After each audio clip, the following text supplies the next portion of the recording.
পালপুরি আজকে নিজ হাতে করে হনুমানদেরকে খাবার খাওয়ালাম। কি পালপুরি মনে করতে চাও আমি কি চিড়িয়াখানা খুলে বসে আছি? ওরে বাবা মোটেই না, আমাদের এলাকাতে কিছুদিন যাবত পাল পাল হনুমান এসেছে। এখানে দেখো আমি আর আমার বোন মিলে এখন হনুমানদেরকে খাবার খাওয়াবো। পালপুরি ওর হাঁটার স্টাইলটা দেখো, ওর দিলে পরানে মনে হয় কোনো ভয় ডর কিছু নাই, একেবারে গড় গড়ায় হেঁটে যাচ্ছে। আমরা দুই ভাই বোন মিলে ওরে খাবার খাইতে ডাকতেছি, ভাইরে ভাই কোনো রকমই রেসপন্স করতেছে না। কিরে আমাদের কি মানুষ বলে তোর গণ্য হয় না? গাইস ফাইনালি একটা হনুমান আমাদের কাছ থেকে এসে খাবার নিল।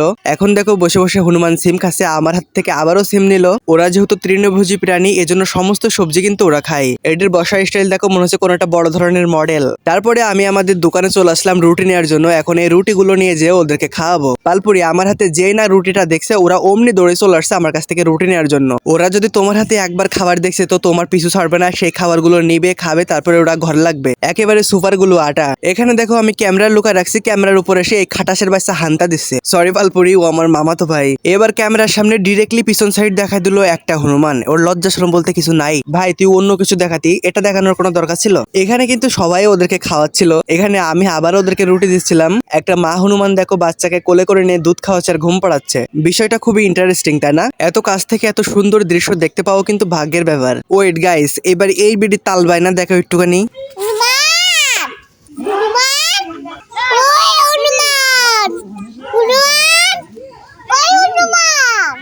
পুরো গলা সিরায় সিরায় হনুমান রে ডাকতেছে, আর এ দেখে হনুমান দেখো আরামসে ঘুমাচ্ছে। এখন ওদের যেগুলো কাজ সেগুলো তোরা করবেই তাই না? তো আমার এই সমস্ত ভিডিওগুলো তোমাদের কাছে কিরাম লাগে কমেন্ট করে জানাই যাবা।